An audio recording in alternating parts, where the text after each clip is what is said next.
just raises the tide for all of us involved in the analytics world. And I have to tell you, I'm just having such a good time here. It's kind of like my son's bar mitzvah, where there's just so many people to talk to from all these different angles on life, except I'm not paying for it, which is really nice. And I'm sorry that I haven't had a chance to have a conversation with each and every one of you, but we will by the end of the day. So, but the show must go on. And I want to pick up on a theme that Eric mentioned at the outset. That, we were talking about Moneyball, this and that. Some of you might be familiar with or might have attended the MIT Sports Analytics Conference. It's a great event. We actually wish we could grow up to be that. And so I had the opportunity to speak at the MIT Sports Analytics Conference. It was very interesting because in the next room was someone, actually now a colleague of mine, Kate Massey, talking about, what's the value of a third-round draft pick or something like that. And he had about 450 people in the room. And I was giving a talk on dynamic pricing for a sports team, and there were about 4 people in the room. So it's sadly ironic that there's all this Moneyball stuff, and a lot of people are pointing to professional sports organizations as being leading lights of driving that transformation. But on the business side of it, a lot of those organizations are laggards. But one of the people sitting in that room was a gentleman named Andrew Miller, who said, this is kind of relevant to us. And if you go back to the Moneyball movie, if you think about the way it all played out, when Billy Beane hired, who I guess the real guy was Paul DePodesta, who did he hire him from? The Cleveland Indians. So Andrew is the senior VP of strategy and analytics with the Indians, and he said, this is relevant stuff. And he introduced me to the rest of the family, and it wasn't so much like, hey, we need to take some of this analytics stuff and inject it into an organization that's nowhere. It's actually an organization that's making tremendous strides already.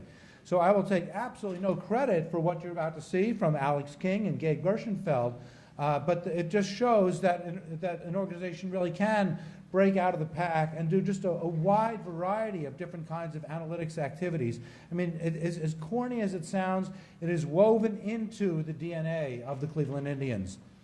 And speaking of the DNA of the Cleveland Indians, I just also want to point out, Gabe has this besides running business analytics for the Indians, he has this alter ego, and part of his DNA is his father, Joel Kutcher Gershenfeld, who was actually a classmate of mine back at MIT, and actually is a leading light in human resources area, a professor, and does a lot of HR analytics. And so when Gabe isn't thinking about season tickets and things like that, he's helping his dad do analytics about personnel within companies and the way organizations work and so on. So multifaceted. Anyway, with that, let me hand things off first to Alex King and Gabe Gershenfeld.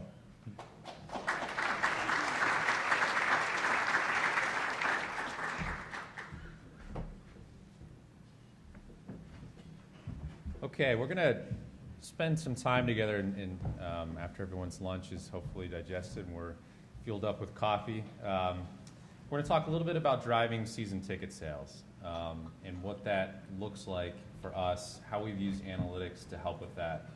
And Gabe is really going to touch on a lot of the specifics that helped us get there. But I want to start a little bit with what our culture change has been, because I think that's an important area of context for us. What is the journey that we've made organizationally? As Professor Fader touched on, the whole concept of Moneyball really changed the way teams on the baseball operations side thought about how they constructed a team. And for us, we really had a cultural change and transformation in the last 4 years on the business side of the team.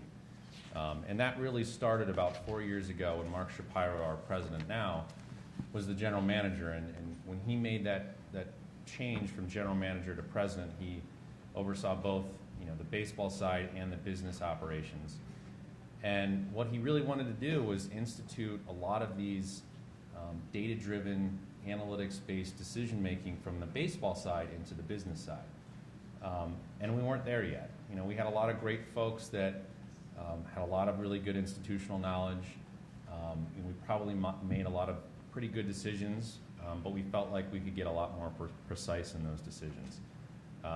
and Andrew Miller that Professor Fader mentioned, along with Mark, were really instrumental in that cultural shift of how do we create a centralized analytics capability for the organization, but still have that connected into the relevant business departments throughout the organization. And we've really focused on building that over the last 4 years, and it's all about, for us, creating better decision-making systems and tools and processes to help with that in kind of 4 areas. And these are probably obvious to everyone, but all of them we feel are really important. So data collection, you can't do much if you don't have very good data. Data architecture, putting it in the right system so that you can do something with it. And then probably more interesting to this group, the data analysis and how you visualize that for folks that are using it. And it's ultimately, for us, it's moving beyond gut feeling and moving towards data-driven decision-making. So for this specific case study that Gabe will walk through, the most important from a revenue standpoint part of our business is to grow our season ticket base. And the specific areas that we'll touch on will really center around data collection and data analysis to bring that to life. So just a little bit of background on the way our business is constructed in a simple manner. We have sort of 4 products. We have single game tickets, so you walk up to the game or you buy in advance and you're buying a ticket to one game. You have a group ticket, so you have a group of 10 or more that are going to attend a game, and there's a little bit of a discount for that, and that's made for an individual game. Season tickets, so 20 game, 40 game, or full 81 game season ticket plans. And then premium tickets, so those are those purchases that people make for suites and higher end clubs that we have in the ballpark.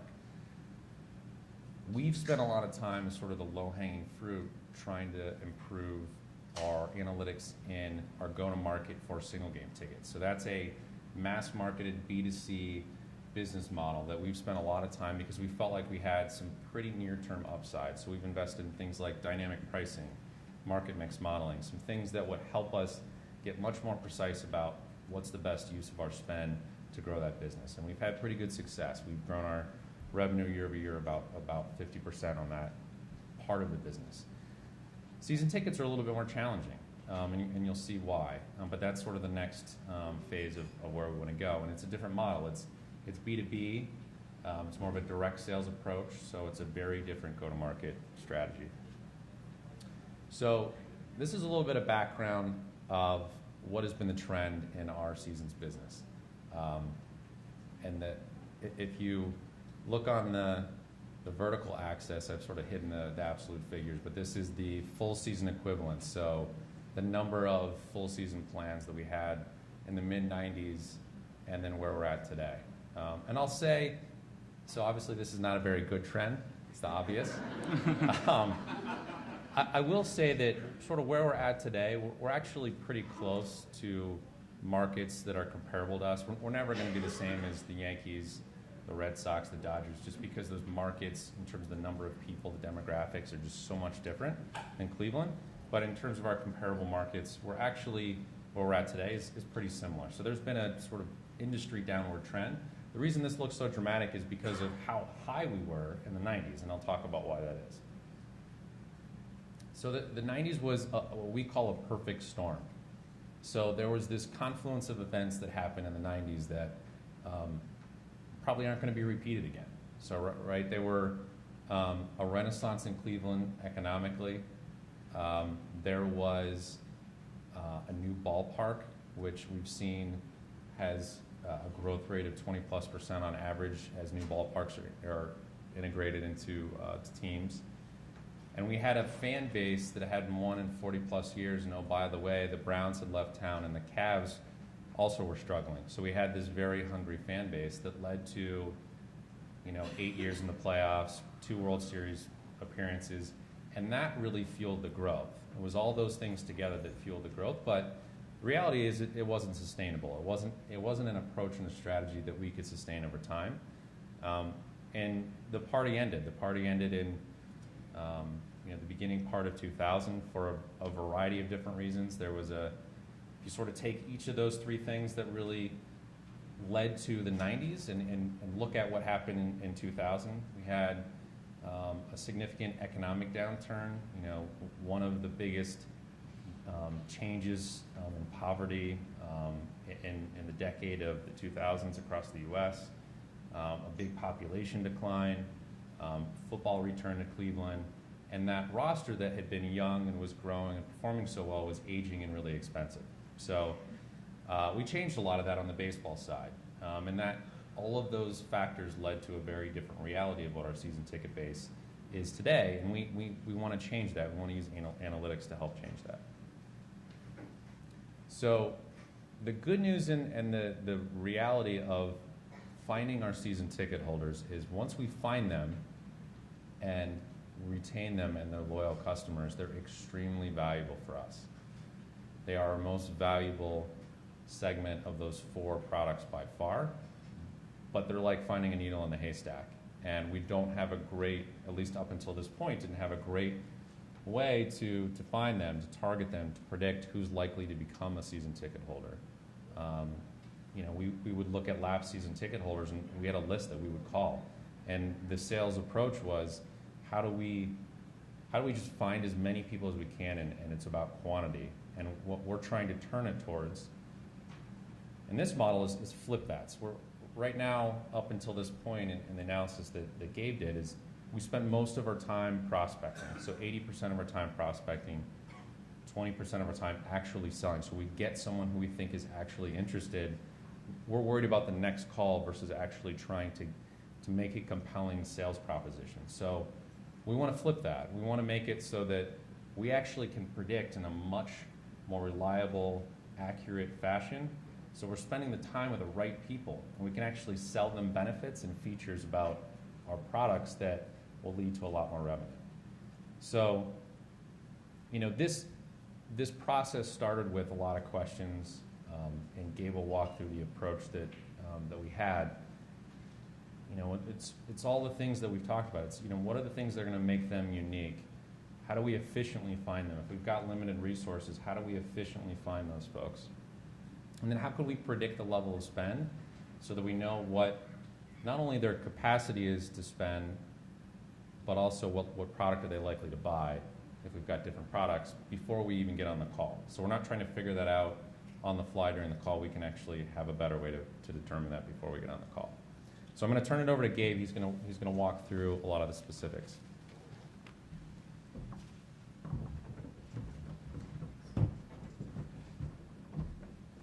Thanks, Alex, and I just want to recognize Alex and Andrew and our leadership team for providing the support for our analytics efforts, both in the value of it and in ultimately implementing it and making it successful.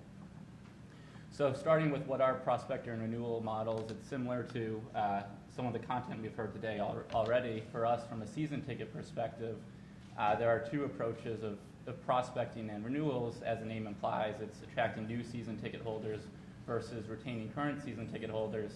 There are a lot of similarities between both of them. In the table on the slide, each row is a customer. The columns are predictor variables and response variables, and ultimately trying to understand the relationship between those.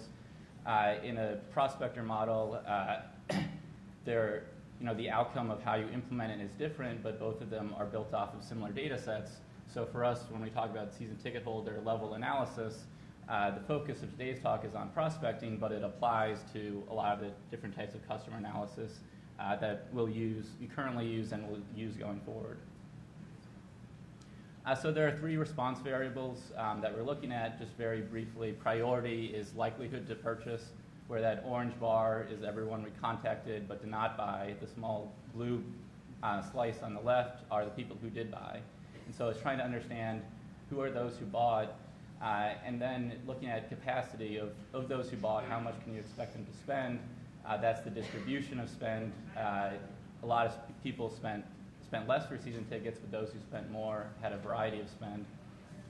But ultimately, at the end of the day, it's revenue, of multiplying both of those together, of likelihood to spend and then spend how much. That's the gray bar showing the overall distribution. It's a very small sliver of people who spend more there, but it exists, and those are who we want to target. When you look at the distribution, you might think of a zero inflated model or a couple different modeling approaches that I'll talk about in a bit.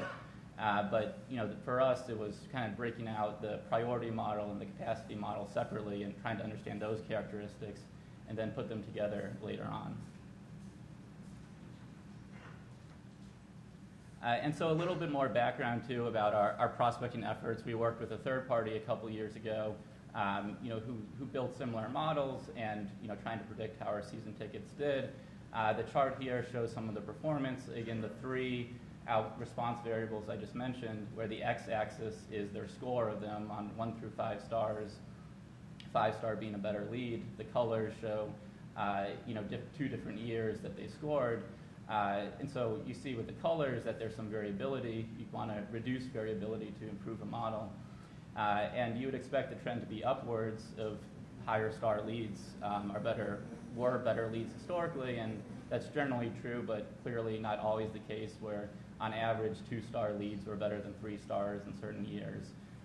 And so looking at this, it helped us realize that there's room for improvement in terms of what we can do. So I'll expand upon the important questions Alex raised. There are really kind of 4 distinct applications we looked at. The first one is lead scoring, just what I mentioned of can we improve that baseline of what we had been doing currently, and we have a finite amount of salespeople and resources and marketing dollars, and can we use that more efficiently? As we invest in modeling techniques and data, what can we expect as a return? How worthwhile is that to improve our existing models? The second application is just understanding our fans better. This is a picture of a season ticket holder who caught 3 foul balls from the same seat in one game, in fact. And when you look at that picture, you see age, you see gender, you may see household, you might want to know where they live, where they work, and other characteristics. And for us, when we look at historically who have our best leads been, what does that tell us about our fans? And does it have implications for advertising, for promotions, and for other targeted marketing, and for our broader marketing activities? Data management, this is a picture of in our server room. It costs money to upkeep our current data. It costs money to acquire new data from third parties. Again, what's the ROI? How effective is that in improving our models and our bottom line? This project, was very helpful organizationally in understanding of our current data. What do we have confidence in? What areas can we improve upon? And as we talk about acquiring more and more data, how can that be integrated, and what's its value? And then lastly, from a sales management perspective, as was clear from the context Alex provided, clearly it's rethinking almost everything we do from a sales perspective and what makes sense for our market and our situation. And in terms of who we hire, in terms of their skills and background and the work that they do day to day, what makes sense in our market and our situation? Can we use the prospecting model to help answer that?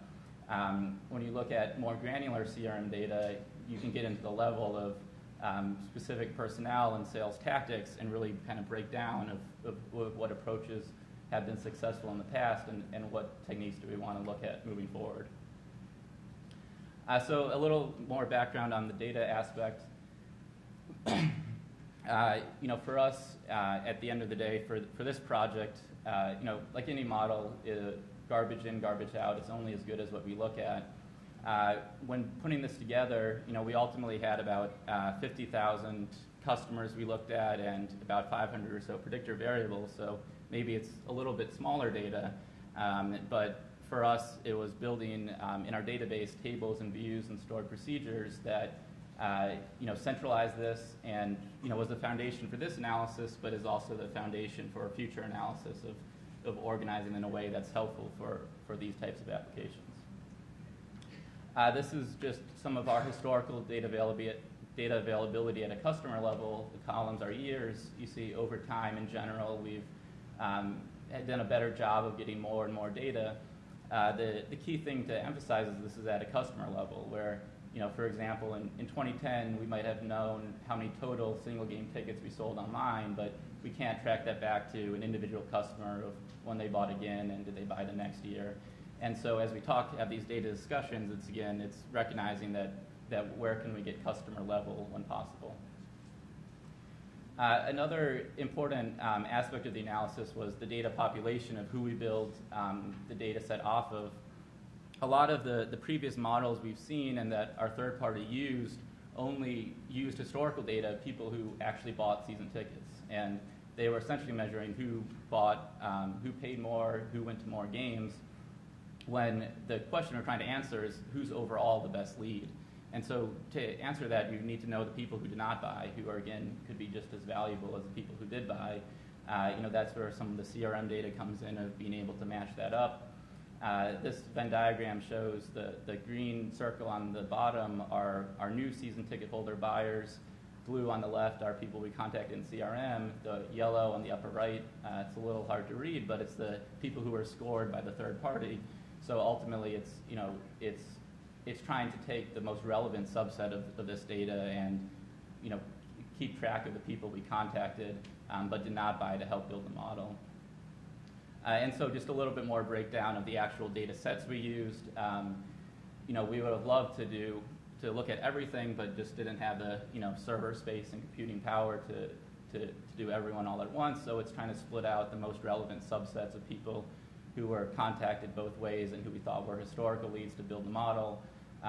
Separating train and holdout data to test the model with, and a separate, because our third party was only scored for some sets of data, it's building a data set specifically to help analyze their effectiveness.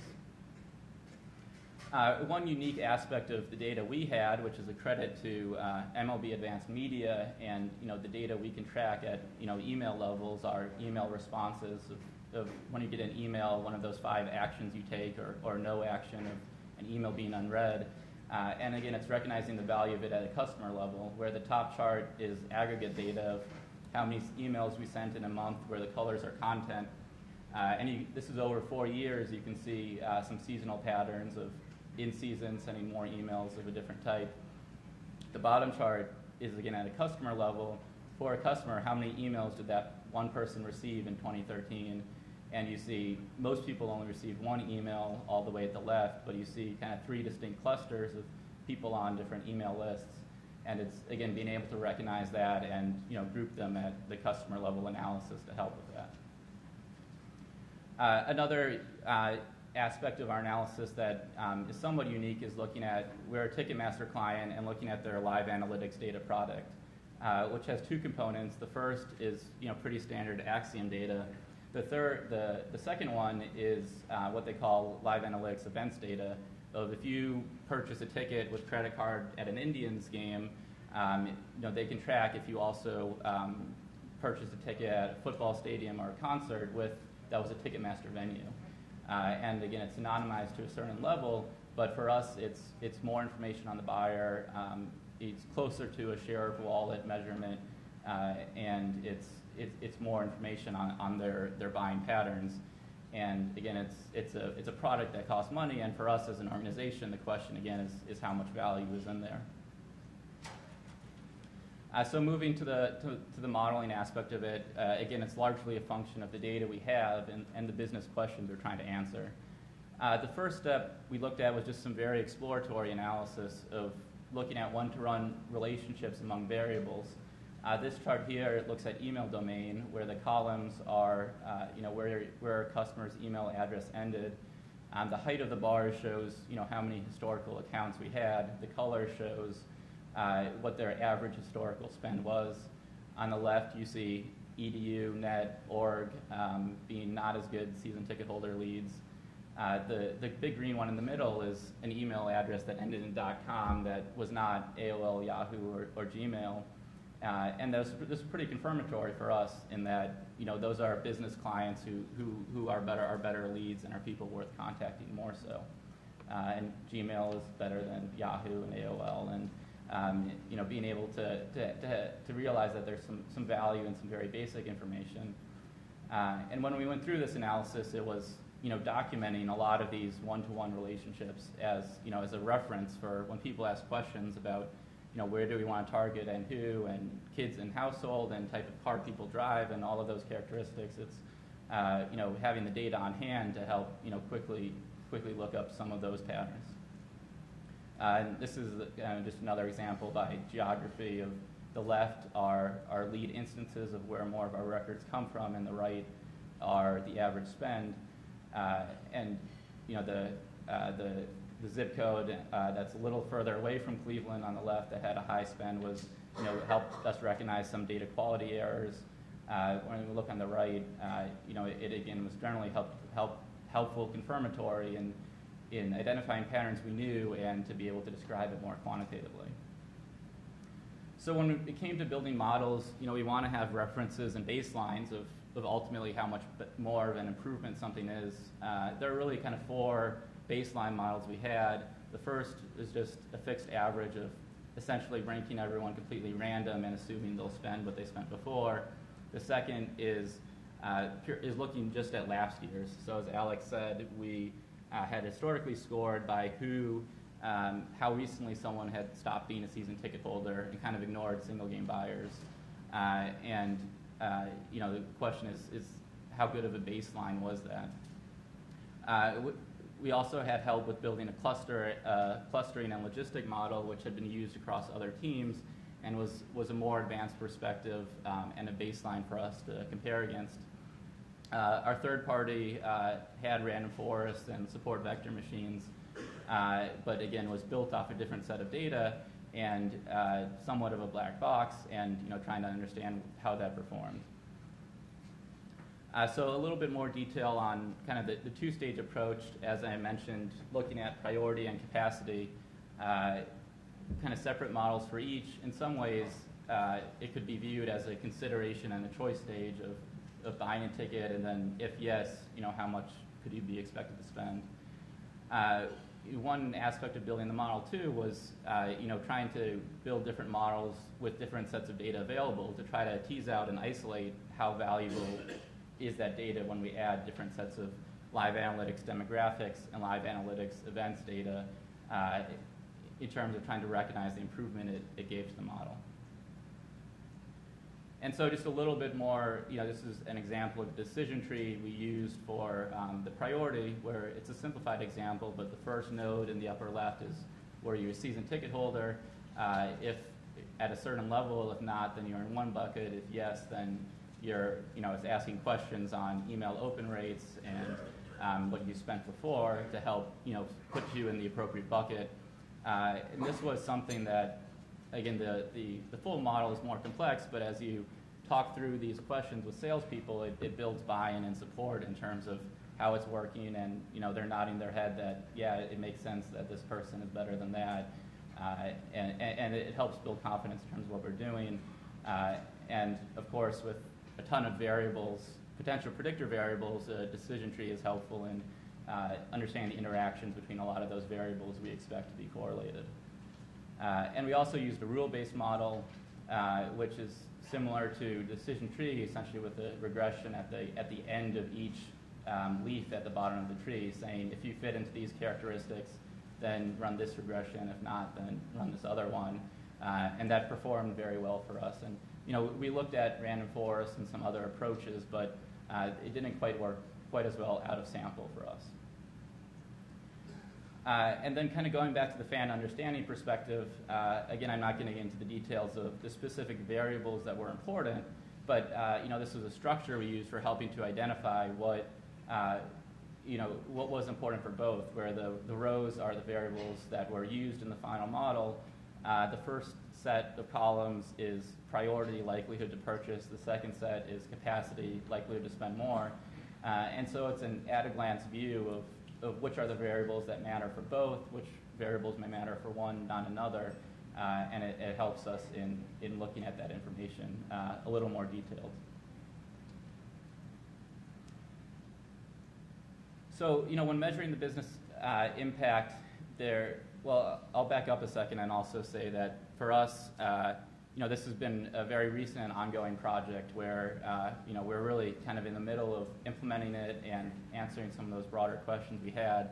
So when we look at impact, a lot of this is on the model and the test data, but it's already helped us make, it's too early to do kind of actual results of what we've seen so far from the actual sales process, But in terms of some of the broader decision-making efforts we've been talking about, it's been a crucial guide in those decisions. So the first set of model performance can be just looking at absolute error metrics, predicted spend versus actual spend, and what's the difference, mean absolute error, percent error, correlation, and R-squared of where the columns are the different models that are kind of in increasing order of complexity. So this is generally as we would expect of the models we would expect to be more predictive and perform better by those metrics. But that's not necessarily how we're using the model in practice, where when we're trying to figure out who to call, who to prioritize, who are the people we want to spend time with, it's not necessarily an absolute error. It's really kind of a rank order measurement of do we have these people in the right order.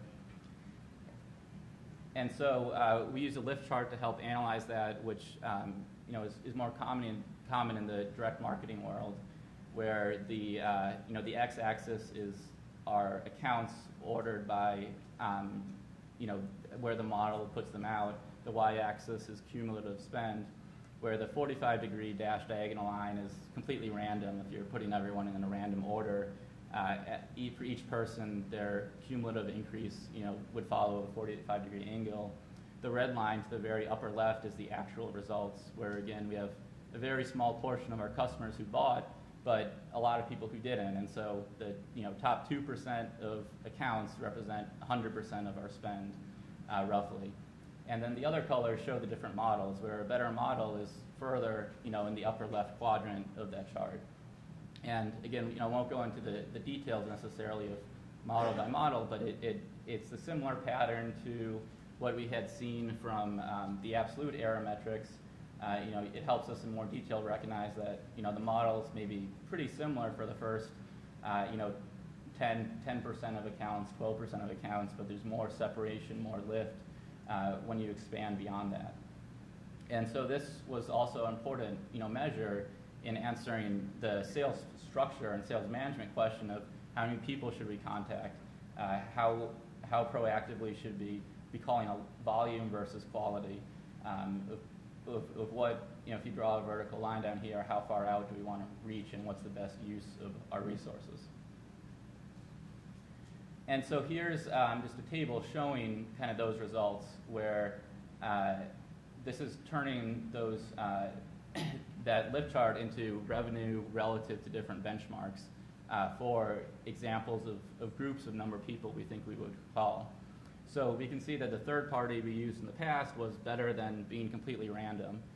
So it wasn't worthless, but at the same time, calling by lapsed was actually a significant improvement over the model that they had done.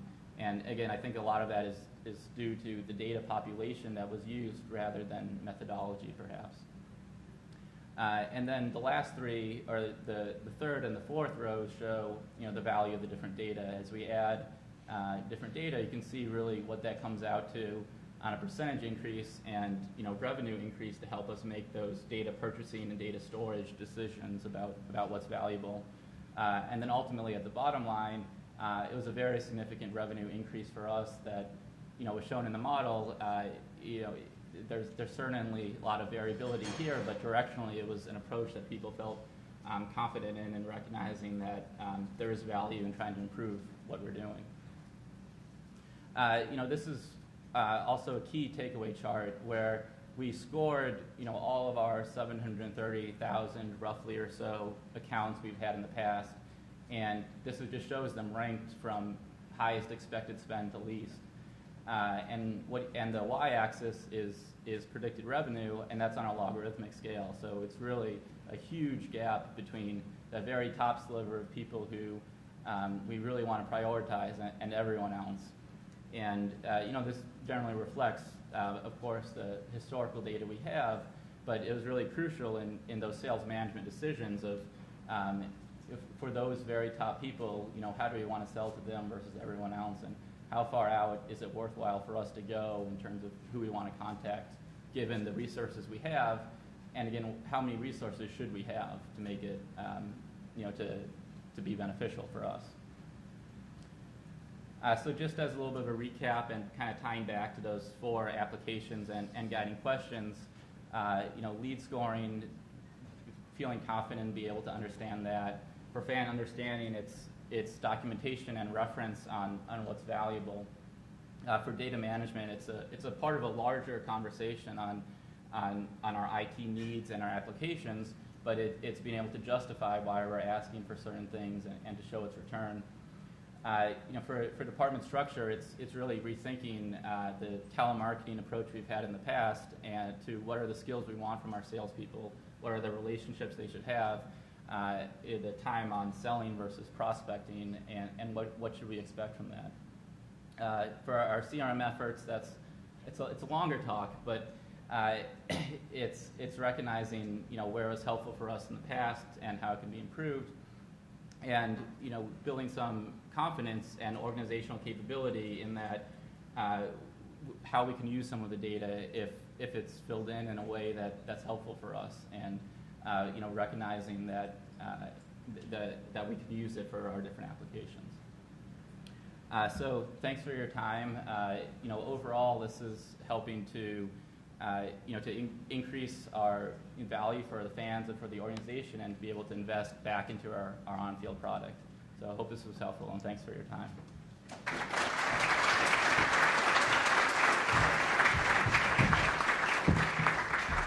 And we'd love to field some questions. Questions for Alex and Gabe?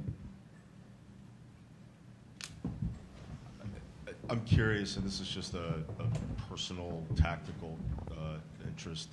Did you ever think about using as a sales pitch for your season ticket holders what you learned from your B2C experience? Because they're all poaching the tickets they're not using on StubHub anyway, right? So did you ever think about using the revenue opportunity as one of the sales pitches, and did that factor into your modeling in any way, and or the offer strategy? So you're saying that for selling season tickets that they could make money off of StubHub? Yeah. Is that correct? Yeah. So I was gonna answer. I think that's a pretty unique thought and interesting. But the big but from our end is, so if you think about where the revenue source is coming for us, we want to protect as much as possible our season ticket holders and encourage them to buy through us and not from some of those other sources. So probably for that reason alone, we didn't do that. What impact has this had on the sales team itself in terms of the kind of people, or the number of people, or the way they're trained? I can take that one first. It has a really significant impact from the type of people that we're looking for, but really, there are some people that are doing this now. They just don't know it, and so they're intuitively doing it, but it's not codified. It's not a system. It's not a structure.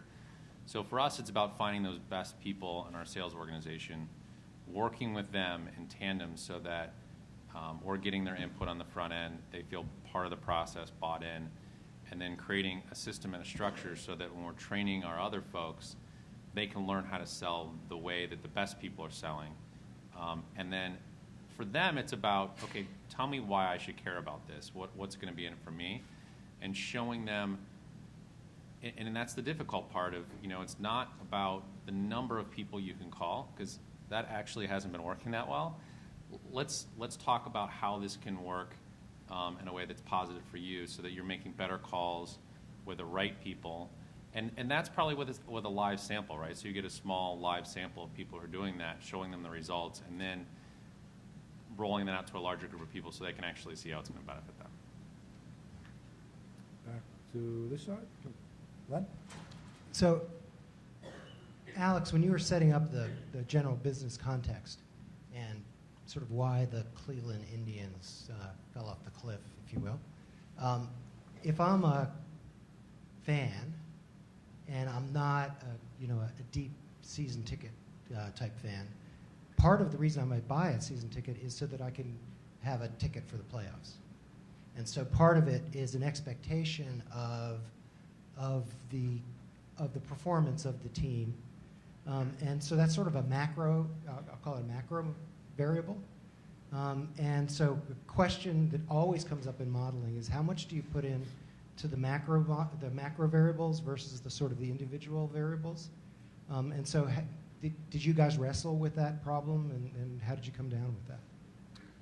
I mean, I can answer the broad question about just team performance and wrestling with that in general, and then if Gabe wants to jump in on this specific project we work on. But yeah, I mean, that is obvious. That is the single biggest lever for our success, is how well the team is performing, no question. So when we're looking at any model, that is one of the first things that we think about as a variable that we want to consider. So some of the other work that Gabe and I worked on together in building out a marketing mix model, you know, one of the biggest first questions was, okay, well, how is that going to be different if we're a 90-win team versus a 65-win team? And how do we want to change our marketing mix? So we definitely included it there, and it's always a consideration of, you know, it's the first thing that we think about including within our modeling efforts. It's not always easy. It's not always like a straightforward, yes, we can definitely do that, but it's something we include. In some ways, if I'm understanding the question correctly, it's if the characteristics that make someone a good season ticket holder lead, are they different in a down year versus a good year? And I think for us, it's just how far back can we get data to look at that. Where I think we like to look at that, and one day hopefully we can. But in some ways, it's somewhat of a different application in terms of forecasting versus specifically giving to the salespeople who do you think we should call more than someone else. And just one last thing. Fortunately and unfortunately, we've had a lot of variability in the last 5 years, so we can somewhat tease that out. Yeah. Another question for you. Does the league facilitate any sharing of best practices about how to do this? Because you're not competing with Pittsburgh for fans. You're mostly drawing from your local area. Yeah, I can touch on that first. There's a couple different ways that we share with the league. First and foremost, there's always pretty open sharing within teams, club to club, but then there's also a broader MLB ticketing committee that is sharing a lot of these best practices that has really been instrumental in the clubs working together and across the league to have some scale so that we can attack this with scale. But there's still individual things that teams are working on kind of in pockets that they'll share across clubs, but that bringing that ticketing committee capability has been really helpful. In fact, if I can add to that, I know we have a couple of guys here from MLB Advanced Media. Where's Don and Matt? So I think it is a fascinating example where they're not directly competing. So both through MLB Advanced Media as well as through under the CMO, Jackman Parks, it's been great to watch the way that the teams will sometimes share data, sometimes best practices, but at the same time, it's a wonderful experiment where you have 30 different ways of approaching this, and you don't often get an opportunity like that. So for those of us who like to look at the variability and explain it, it's been a unique opportunity. Other questions?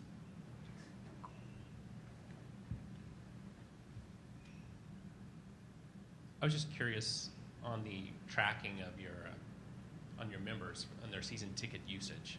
If you can see a trend in when they are not using the tickets, are you able to anticipate a possible pattern of them becoming a lost customer?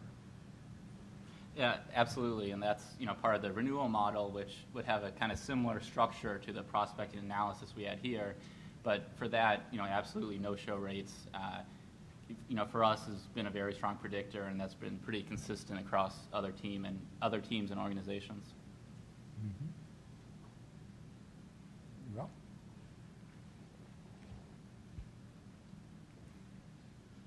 Do you also have projects working on, once you have people in the stadium, what they're doing, how they're spending money, and are you acquiring technology to get that kind of data?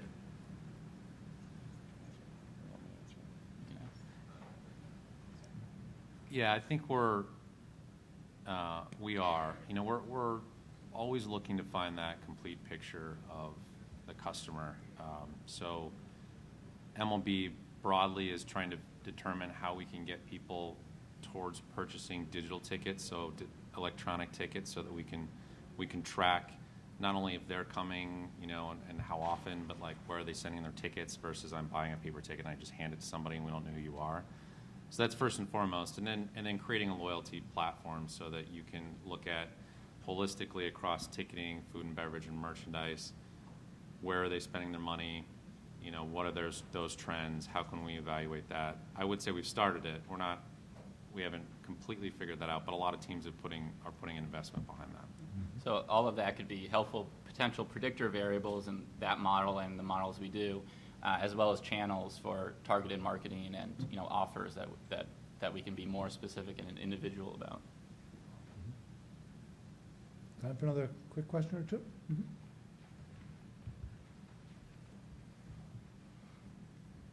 Hi, I'm Patty Tillotson from SAP. I was wondering if you had social media programs that actually seek to engage the fans while they are in the stadium and perhaps, promote, additional offers to those fans to help them keep coming back? And if you do have you had success with that? Maybe I'll let Gabe start on the analysis part, and then I'll chime in on sort of our team and how we sense social media in games. Yeah, I mean, from a big picture, certainly that's part of our competition of people wanting to stay home at the game and be connected on the computer and rewind and that media experience that, we recognize that we're competing with to a certain extent for the in-park experience. In terms of social media analysis, we pull some data in ourselves from Twitter and from other sources that we try to, through our loyalty program, match back to individual records for that individual level analysis. And then just in terms of when fans are at the game or are outside of the game, we're continually sensing, and we have a group that is basically dedicated to sensing whether there's positive things that we want to capture and share and showcase, because there's a lot of great memories that people have and visual things that we can share in our sport and our game. But then there's a lot of customer service things too that we need to address quickly, and that people, it's amazing in the last 3 or 4 years, as I'm sure everyone here has seen, just the extent to which people are sharing those types of things online, and so we're able to capture that and get back to them real time so they feel like their voice is heard and that there's a back and forth relationship versus just a one-way relationship. Time for one more. And if not, I want to, we have one more quick question. Go ahead. I was wondering if you ever run into situations where your short-term goals don't match your long-term goals. So maybe you convince someone to be a season ticket holder, but then they realize like 81 games is a lot, and they actually decrease in future years. Or I don't know, for like single ticket sales, maybe you price out young kids or anything like that. Yeah, you just touched on lifetime value, which is something that we strive to get towards. I don't think they're quite there yet. So I think the thing that we will focus on, right, is trying to ensure that we're getting to a revenue maximizing position and putting in things that are both helpful for our fans, but then also things that are internally we're maximizing revenue. But I think having that long-term value, lifetime value picture will be a beneficial thing, and we're not quite there yet, but we're working towards it. Great question. Good answer. Excellent talk. Thanks, gentlemen. Yep.